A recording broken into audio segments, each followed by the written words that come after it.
السلام علیکم پیارے ساتھیوں، یہ کہانی ہے گھر کی بڑی بہو کی جو جٹھانی تھی، لیکن وہ چلنا چاہتی تھی اپنی دیورانی کے نقش قدم پر۔ کیا اپنے شوہر کی نظروں سے وہ گر گئی؟ آئیے مل کر سنتے ہیں یہ کہانی شروع سے آخر تک۔ گزارش کرتی ہوں اس سے پہلے ہمارے چینل سعیدہ وائس کو سبسکرائب کر دیں۔ سبسکرائب کریں گے تو آپ کے پاس ہماری ویڈیوز پہنچتی رہیں گی، ساتھ ہی اس کے بیل کو ضرور دبائیے۔ وہ گھر کی سب سے بڑی بہو تھی۔ اس کے چھوٹے دیور کی شادی تھی اور شادی والے گھر کی ساری ذمہ داریاں اس کے کاندھوں پر تھی۔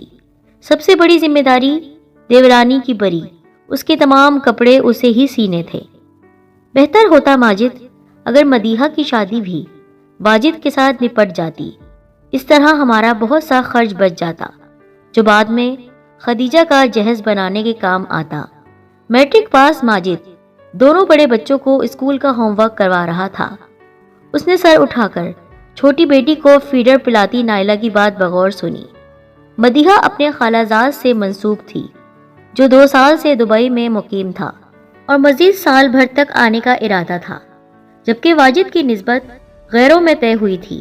منگنی 1.5 سال رہی تھی اور وہ مزید 1 سال کا انتظار نہیں کر سکتے تھے۔ واجد کے سسرال والے ہماری اتنی تاخیر پر مشکوک ہونے لگے تھے۔ پھر میری کمیٹی بھی 10 ماہ بعد ہی کھلنی ہے جس سے مدیحہ کا فرنیچر بنوانا ہے۔ باقی رب مسبب الاسباب ہے، وہ خود ہی سب بہتر کر دے گا۔ ہماری نیت بالکل صاف ہے۔ ماجد کا ہمیشہ والا پر یقین انداز تھا۔ وہ اپنا ہر کام اپنے رب کی رضا میں راضی رہ کر کرتا تھا۔ یہی وجہ تھی کہ وہ اپنے نقصان اور نفع کو انسانوں کی سمجھ بوجھ سے مشروط نہیں کرتا تھا۔ وہ ایک مڈل کلاس فیملی تھی۔ زندگی کی بنیادی ضروریات سے ہٹ کر وہ خواہشات کو جوڑ توڑ کر کے پورا کرتے تھے۔ کفایت شعاری ان کا اوڑھنا بچھونا تھی اور اس میں زیادہ عمل دخل ماجد اور نائلہ کا تھا۔ اپنے باپ کے گزر جانے کے بعد ماجد اپنی ماں کا سائبان اور چھوٹی بہنوں کا باپ بن گیا تھا۔ بیوی بھی اسے قدرت نے چن کر دی تھی، اس کے ہر دکھ میں برابر کی شریک۔ وہ اس کے خونی رشتوں میں ذرا برابر بھی فرق نہیں کرتی تھی۔ ابھی بڑے بھائی بھابھی یہی باتیں کر رہے تھے کہ فریحہ کمرے میں داخل ہوئی اور ہچکیوں سے روتے ہوئے بھائی سے کہنے لگی، بھیا 9 کلاس ہمیں الوداعی پارٹی دے رہی ہے۔ میرا اسکول میں آخری سال ہے، میں کبھی کسی فن فیئر یا فنکشن میں نہیں گئی، اس دفعہ ضرور جاؤں گی اور اماں مجھے منع کر رہی ہیں۔ اس نے روتے ہوئے بھائی کے ساتھ لگ کر اپنی بات کہی، امی فریحہ کا آخری سال اور آخری فنکشن ہے، آپ اسے جانے دیں۔ ماجد نے امی سے کہا۔ بہن کے آنسوؤں پر اس کا دل نرم ہو گیا تھا۔ بہنیں اس کے آنگن کی چڑیا تھیں اور وہ اپنی بساط کے مطابق ان کی چھوٹی چھوٹی خوشیاں پوری کر دیا کرتا تھا۔ بیٹا گھر میں شادی ہے، اخراجات منہ کھولے کھڑے ہیں اور اب اتنے پیسے نہیں ہیں کہ میں فریحہ کی خواہش کو پورا کر سکوں۔ نائلہ نے دیکھا اس کا چہرہ مارے ضبط کے سرخ پڑ گیا تھا۔ اب یقیناً اسے رات بھر نیند نہیں آنی تھی۔ تم رو مت فری، میں تمہیں کل شام 500 روپے دے دوں گی، تم پارٹی میں ضرور جانا۔ نائلہ نے فوراً اس مسئلے کا حل نکالا۔ تمہارے پاس کدھر سے پیسے آئیں گے؟ مسرت بی بی بے یقین تھی، کہیں وہ فریحہ کو بہلا تو نہیں رہی تھی۔ وہ ان کی بہو سے بڑھ کر بیٹی تھی جس نے اپنی کمائی تک سسرال سے چھپا کر نہیں رکھی تھی۔ امی جی، سائمہ باجی کے بھائی کی پرسوں منگنی ہے، وہ مجھے اپنے اور بیٹی کے کپڑے سلائی کرنے کا کہہ رہی تھی۔ میں نے کام کی زیادتی کی وجہ سے انکار کر دیا تھا۔ اب صبح ان سے پوچھ کر کپڑے سلائی کر دوں گی۔ دھیمے مزاج والی نائلہ نے مشکل حل کر دی۔ آپ بہت اچھی ہیں بھابھی جان، میں ابھی مدیحہ کو بتا کر آتی ہوں، وہ میرا کب سے مذاق بنا رہی تھی۔ خوشی سے چہکتی فریحہ باہر دوڑی۔ مسرت بھی ان کے پیچھے نکل گئی۔ جب تم میری بہنوں کا بالکل میری طرح خیال رکھتی ہو تو میں خود کو تمہارا مقروض سمجھنے لگتا ہوں۔ وہ اپنی بیوی پہ جتنا بھی فخر کرتا کم تھا، وہ ہمیشہ ہر جگہ اس کے لیے فخر کا باعث بن جاتی تھی۔ جب سے وہ ماجد کی زندگی میں شامل ہوئی تھی، اس کے ہر مشکل وقت میں اپنی ہنرمندی کے سہارے اس کے کندھے سے کندھا ملا کر کھڑی ہو جاتی۔ ماجد کو مالی مدد کی ضرورت ہو یا جذباتی تعاون کی، وہ اس کا بھرپور سہارا تھی۔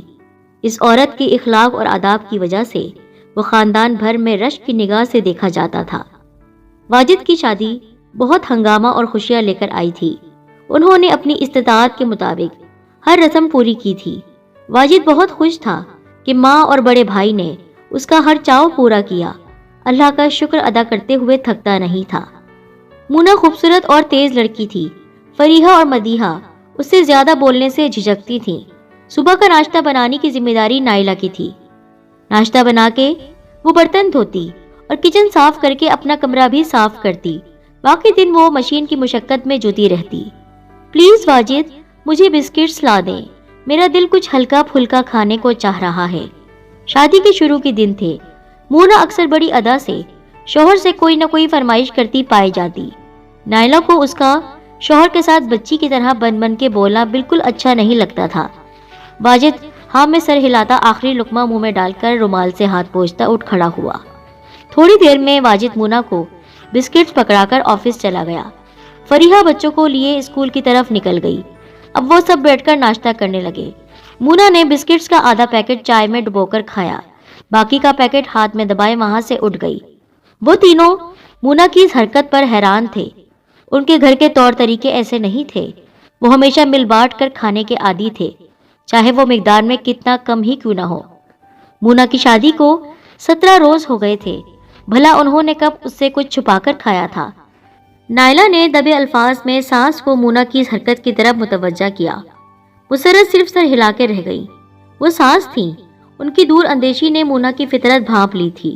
وہ اتنی جلدی اسے روک ٹوک کر کے گھر میں کوئی بدمزگی پیدا نہیں کرنا چاہتی تھی۔ شادی کے 20 روز بعد مونا کا کھیر میں ہاتھ ڈلوایا گیا۔ اگلے روز اس نے توہن کرہن گھر کے کاموں میں حصہ لینا شروع کر دیا۔ وہ سب مل بانٹ کر کام کرتی آئی تھی۔ مسرت بھی خود کو ہر وقت چھوٹے موٹے کاموں میں مشغول رکھتی۔ فریحہ ابھی چھوٹی تھی، لیکن وہ اسکول سے آ کر بیشتر کام نپٹا دیتی تھی۔ مونا بیٹی، 1:30 بج گیا ہے، بچے اسکول سے آنے والے ہیں، تم روٹی پکا دو۔ مسرت شام کے لیے سبزی چھیل رہی تھی۔ جی، اس نے ناگواری سے منہ سے رسالہ ہٹایا۔ بیٹی مدیحہ کے سر میں درد ہے اور نائلہ نے شام کو لازمی کپڑے واپس کرنے ہیں، انہوں نے نرمی سے کہا۔ مدیحہ سے کہیے ڈسپلن کے ساتھ چائے کا کپ پی لے، درد ٹھیک ہو جائے گا، اور نائلہ ضروری کپڑے کل بھی واپس کر سکتی ہے۔ سارے گھر کی صفائی کر کے خود میری کمر بھی دکھ رہی ہے۔ اس نے ساس کا کوئی لحاظ نہیں کیا۔ مسرت کا بہو کی اس زبان درازی پہ منہ کھلا رہ گیا۔ نائلہ نے مشین پہ جھکا اور مدیحہ نے تکیے پر رکھا دکھتا سر اٹھا کر اسے دیکھا۔ کسی سے کچھ بولا ہی نہیں گیا۔ نائلہ نے 1-2 بار ساس سے شکوہ کیا، لیکن جواباً مسرت کی خاموشی نے اسے بھی چپ کروا دیا۔ نائلہ بڑی بہو تھی۔ واجد اس کے اخلاق اور سمجھداری کی وجہ سے اس کی بہت عزت کرتا تھا۔ بارہا اس کا دل چاہا کہ وہ واجد کو مونا کی بدتمیزیاں بتائے، لیکن وہ واجد کا بیوی کے لیے دیوانہ پن دیکھ کر کچھ نہ کہہ سکی۔ جو ساس کی شرم نہیں کر سکتی تھی، وہ اس کی عزت بھی 2 ٹکے کی رہنے نہیں دیتی۔ نائلہ کو اپنی عزت بہت عزیز تھی۔ واجد، تمہیں تنخواہ نہیں ملی؟ کل وہ آفس سے آ کر جلد ہی بیوی کو لیے باہر نکل گیا تھا، پھر رات گئے لوٹا تھا۔ جی امی، اس نے جیب میں سے 1000 کے 5 نوٹ نکال کر ماں کو تھما دیے۔ صرف 5000؟ پیسے گن کر وہ حیرت میں رہ گئی۔ تنخواہ میں سے پورے 5000 کم تھے۔ امی، 3000 کے مونا نے 2 گرم سوٹ خرید لیے اور 2000 اس نے اپنا ماہانہ جیب خرچ رکھ لیا ہے۔ واجد نے ذرا ہچکچاتے ہوئے بات مکمل کی۔ سب کا دھیان مونا کی طرف چلا گیا، جو بے نیاز بنی ہوئی تھی۔ بہرحال وہ چپ ہی رہیں۔ صبح سویرے کا وقت تھا، بیٹے روزی روٹی کے لیے نکلنے والے تھے۔ وہ کوئی بحث نہیں کرنا چاہتی تھی، لیکن وہ دل میں مونا کو پیار سے سمجھانے کا ارادہ باندھ چکی تھی۔ جب مونا صفائی وغیرہ سے فارغ ہوئی، تب مسرت نے اسے اپنے پاس بلایا۔ دیکھو بیٹا، میں ایک ماں ہونے کے ناطے تمہیں سمجھا رہی ہوں، میری باتوں کا برا نہ ماننا۔ ان لڑکیوں کی معاشرے اور رشتہ داروں میں عزت ہوتی ہے جو اپنے سسرال والوں سے بنا کر رکھتے ہیں۔ پھر بیٹا، اکٹھے رہنے میں بڑی برکت ہے۔ میں واجد کی طرح تمہاری بھی ماں ہوں۔ اگر تمہیں پیسوں یا جیب خرچ کی ضرورت ہو تو تم مجھ سے مانگ لیتی، لیکن اس طرح چھپ کر کوئی کام نہیں کرتی۔ ہمارے گھر میں چھپ کر کچھ بھی نہیں ہوتا ہے۔ لیکن اس نے ان کی بات نہیں سنی اور وہاں سے اٹھ کر چلی گئی۔ نائلہ کئی دنوں سے پریشان تھی۔ اس کی طبیعت بوجھل اور بجھی بجھی سی تھی۔ اپنی شادی کے 1.5 ماہ بعد ہی اس نے سلائی شروع کر دی تھی۔ اس نے کبھی اپنی ذاتی محنت کے روپے ساس نندوں سے چھپا کر نہیں رکھے تھے۔ اس نے ماجد سے کبھی مہینے کا خرچ نہ مانگا، بلکہ وہ اپنی نندوں کو جیب خرچ دلایا کرتی تھی۔ ماجد اپنی خوشی سے اس کے لیے کبھی کبھار سویٹر، شال یا کھانے کو کچھ لے آتا، وہ اتنے میں ہی راضی ہو جاتی۔ ماجد، آپ واجد کو سمجھائیں۔ ایک دن نائلہ نے ماجد سے بات کی۔ اس نے کتاب بند کر کے اس کی طرف توجہ دی۔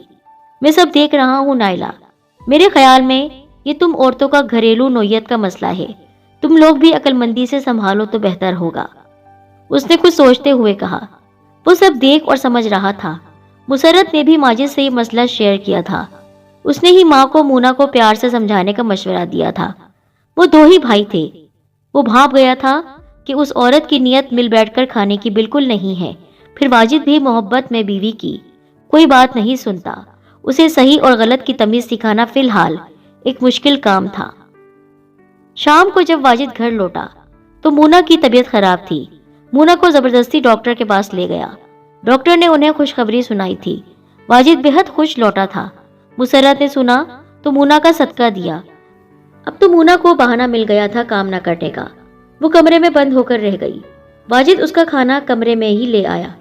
چلو شاباش کھانا کھا لو، تو وہ رونے لگی۔ کیا ہوا، تم کیوں رو رہی ہو؟ واجد، آپ مجھے میری امی کے گھر چھوڑ آئیں، میں یہاں نہیں رہوں گی۔ اوکے، میں تمہیں چھوڑ آؤں گا، پہلے بتاؤ تو ہوا کیا؟ واجد، وہ امی نے مجھے، پھر اس نے ایک ایک کر کے ساری بات اپنی ساس کی اسے بتا دی جو انہوں نے اس کو سمجھائی تھی، اور اس نے جس طرح بتائی تھی اس سے واجد کا دل خراب ہو گیا۔ واجد شام کو گھر لوٹا۔ ماتھے پر بل پڑے ہوئے تھے، چہرے پر بیگانگی سجائے، ماں کو سلام کیے بغیر ناک کی سیدھ میں چلتا اپنے کمرے کی طرف چلا آیا۔ مونا کو وہ گھر چھوڑ چکا تھا۔ واجد بیٹا میری بات تو سنو، ماں کے لہجے میں التجا تھی۔ اسے رکنا پڑا۔ مونا کو میکے کیوں چھوڑ کر آئے ہو؟ ماں کے اس بھولے پن نے واجد کے تن بدن میں آگ لگا دی۔ یہ تو مجھے آپ سے پوچھنا ہے کہ میری بیوی کی اس گھر میں کوئی جگہ ہے یا نہیں؟ بیٹوں نے بیوہ ماں سے کبھی ایسی جرت نہیں کی تھی بات کرنے کی، لیکن پہلی مرتبہ بیٹا اس لہجے میں بات کر رہا تھا۔ تم امی سے کس لہجے میں بات کر رہے ہو؟ نائلہ نے ساس کی حالت کے پیش نظر اسے ٹوکا۔ اسی انداز میں بات کر رہا ہوں جو آپ سب میری بیوی کے پیچھے کر رہے ہیں۔ کیا بگاڑا ہے اس بیچاری نے آپ کا؟ آپ خود اپنے ہاتھوں سے عزت کے ساتھ بیاہ کر لائی ہیں۔ وہ بھاگ کر نہیں آئی تھی میرے ساتھ۔ میری کمائی سے اس نے 2 سوٹ کیا خرید لیے، آپ نے اس کا جینا حرام کر دیا۔ آپ کو اپنی بیٹیوں کے حقوق بہت یاد رہتے ہیں۔ کیا اس کا میری کمائی پر کوئی حق نہیں تھا؟ وہ غصے سے لال سرخ ہوتا اول پھول بکتا چلا جا رہا تھا۔ بیٹے کی اس بے رحمی اور اتنی بیگانگی پر مسرت کی آنکھوں سے آنسو گرنے لگے۔ فریحہ اور مدیحہ بھی رو رہی تھی۔ اب آپ رو کر مجھے اپنی صفائیاں دیں۔ وہ یوں ہی روتی رہی اور وہاں سے اٹھ کر چلا گیا۔ اگلے روز ہی مونا بڑے دھڑلے سے واپس آ گئی۔ اب اس کے ناز نخرے آسمان کو چھو رہے تھے۔ ماں بننے کا زوم سونے پر سہاگا تھا۔ وہ صبح اپنی مرضی سے سو کر اٹھتی اور گھر کے 2-4 کام کرتی، پھر کمرے میں بند ہو جاتی۔ مسرت تو اس سے بالکل لا تعلق سی ہو گئی تھی۔ انہوں نے اس سے کسی بھی کام میں دلچسپی لینا ترک کر دی تھی۔ فریحہ نے میٹرک کا امتحان پاس کر لیا تھا، اب وہ پرائیویٹ FA کرنا چاہتی تھی گھر کے حالات کے پیش نظر۔ نائلہ روٹی پکا کر اندر آئی اور ایک دروازہ تھوڑا سا بھیڑ دیا۔ الماری کھول کر اس نے کپڑوں کے نیچے سے ایک چھوٹا سا پرس نکالا اور الٹ دیا۔ 150 کے کئی نوٹ اس کی گود میں آ گرے۔ وہ ان نوٹوں کو کھول کھول کر ان کی تہہ درست کر رہی تھی۔ واجد اینک کے اوپر سے اسے یہ سب کرتا دیکھ رہا تھا۔ پورے 3750 جمع ہو گئے ہیں۔ اس نے فخریہ وہ پیسے گن کر کہا، کیا کرو گی ان کا؟ کیا مطلب؟ اپنے اور اپنی اولاد کے لیے سنبھال کر رکھوں گی۔ نائلہ نے شوہر کی بات کا خاصا برا مانا تھا۔ اسی وقت مسرت کمرے میں آ گئی۔ نائلہ بیٹی، تمہارے پاس 300 روپے ہوں گے؟ آٹے کا تھیلا منگوانا تھا۔ مسرت یوں ہی بلا جھجک اس سے مانگ لیا کرتی تھی، کیونکہ ان کو پتا تھا وہ کبھی منع نہیں کرے گی، لیکن اس بار نائلہ نے مونا کی وجہ سے انہیں پیسے دینے سے منع کر دیا۔ ماجد بہت حیران تھا۔ امی، کوئی بات نہیں، آپ مجھ سے لے لیں، میں کسی سے ادھار لے لوں گا۔ اور انہوں نے 300 روپے ماں کو دے دیے اور اس سے کہنے لگے، بے فکر رہو، تم سے ادھار نہیں مانگوں گا۔ تو وہ کہنے لگی، آپ نے امی کو پیسے کیوں دیے؟ تو انہوں نے کہا کہ کیوں، تمہیں کیوں برا لگا؟ تم نے تو منع کر دیا تھا نا، آپ مجھ سے ایسے کیوں پیش آ رہے ہیں؟ آپ کو اس لیے برا لگا کہ امی کو انکار کر دیا؟ نہیں، اس لیے کہ تم نے ان سے جھوٹ بولا۔ ہاں تو ٹھیک ہے، دن بھر محنت کر کے کماتی ہوں، کمر میری اکڑ کے تختہ بن جاتی ہے، اور وہ مونا بیگم خالی پلنگ توڑنے کے 2000 وصول کرتی ہیں۔ امی اس سے جا کر مانگ لیں۔ اور آپ کو تو 10 سالوں میں اتنی بھی توفیق نہ ہوئی کہ ماہانہ 200 ہی میری ہتھیلی پر رکھ دیں۔ اپنی کمائی تو میں اپنی مرضی سے خرچ کر سکتی ہوں نا۔ وہ بغیر تولے بولتی چلی جا رہی تھی۔ ایک بوجھ سا اس کے دل پر گر گیا۔ وہ اس عورت کو سمجھنے کا دعوے دار تھا، وہ اتنی بدگمان ہو گئی اور اسے پتہ بھی نہ چل سکا۔ سیانے سچ کہتے ہیں، ایک مچھلی سارا تالاب گندا کر دیتی ہے۔ تم ہی کہتی ہو کہ اگر امی نے مونا کو تب ڈانٹا ہوتا جب اس نے بسکٹ ہتھیلی میں دبائے تھے تو وہ اتنا آگے نہ بڑھتی۔ آج میں نے تمہیں نہ روکا تو تم بھی مونا کی راہ پہ چل نکلو گی۔ تم دیورانی کی ضد میں اس کی برابری کرو گی تو امی جیسے اس کی بار خاموش ہو گئی تھی تمہیں بھی کچھ نہ کہہ پائیں گی۔ تمہاری انا اور خود پسندی کو تقویت ملے گی۔ لیکن تم نے اپنے اس رد عمل کے نقصانات پہ غور کیا ہے؟ تمہارے اپنے میکے اور سسرال میں 10 سال قربانیاں دے کر بنائی گئی عزت 2 کوڑے کی ہو جائے گی۔ واجد کی اور میری ایک الگ شخصیت ہے، ایک الگ کردار ہے۔ اس نے زن مریدی قبول کر لی، لیکن تم اگر ایسا کرو گی تو اپنا مقام کھو دو گی۔ میں نے تمہیں کبھی جیب خرچ نہیں دیا، تو جتنا تم کماتی ہو اس پر بھی کبھی قبضہ نہیں کیا۔ تم اپنی مرضی اور خوشی سے میری بہنوں کو دو یا اپنی بہن بھائیوں کے اوپر خرچ کرو، میں نے کبھی نہیں پوچھا۔ میری بہنیں یتیم ہیں، آخرت میں میرے لیے نجات کا ذریعہ ہیں۔ تم اپنے اعمال کی خود ذمہ دار ہو۔ میں زبردستی تم پر کوئی روک ٹوک نہیں لگاؤں گا، لیکن اس کے بعد تمہارے لیے میرے دل میں کہیں بھی جگہ نہیں بچے گی۔ اس کی سانس کے اتار چڑھاؤ نے اسے مزید نہ بولنے دیا۔ نائلہ کے دل میں آن واحد میں بہت کچھ ٹوٹ کر کرچی ہو گیا۔ اس شخص کے کردار اور شخصیت کی وہ مدح تھی، وہ دنیا بھر کی نظروں میں گر جاتی۔ اس شخص کے سامنے ہمیشہ سرخرو رہنا چاہتی تھی۔ اس نے شوہر کی نگاہ میں اپنے لیے ہمیشہ عقیدت کا جذبہ پایا تھا۔ اب وہ اپنی سطحی سوچ کی وجہ سے اپنا مقام کھونے جا رہی تھی۔ یہ سودا بہت مہنگا تھا، خاص طور پر اس عورت کے لیے جو بے داغ کردار کے مالک انسان کے دل پر بلا شرکت غیر راج کرتی آئی تھی۔ مجھے معاف کر دیجئے ماجد، اللہ کے واسطے مجھے معاف کر دے۔ وہ رو رہی تھی، اس کی عقل پر گرا پردہ ہٹ گیا تھا۔ میں قسم کھا کر وعدہ کرتی ہوں، دوبارہ ایسا نہیں کروں گی۔ میں اپنی اصلاح کروں گی۔ میں امی سے معافی مانگوں گی، اللہ بھی مجھے معاف کر دے گا۔ آپ پلیز مجھے معاف کر دیں۔ وہ زاروں قطار رونے لگی۔ بچے نہ اٹھ جائیں یا کوئی باہر سے آوازیں سن کر نہ آ جائے، اسی خوف کے تحت ماجد نے اسے سینے میں بھیج لیا۔ وہ بہت اعلیٰ ظرف انسان تھا۔ نائلہ بھی بہت خوش قسمت تھی کہ اللہ نے اس کی پہلے ہی قدم پہ رہنمائی کر دی تھی۔ وہ بھٹکنے سے بچ گئی تھی۔ عورت کی وجہ سے ہی تو گھر جنت تھا، اور ماجد نے اپنی جنت کو بکھیرنے سے بچا لیا تھا۔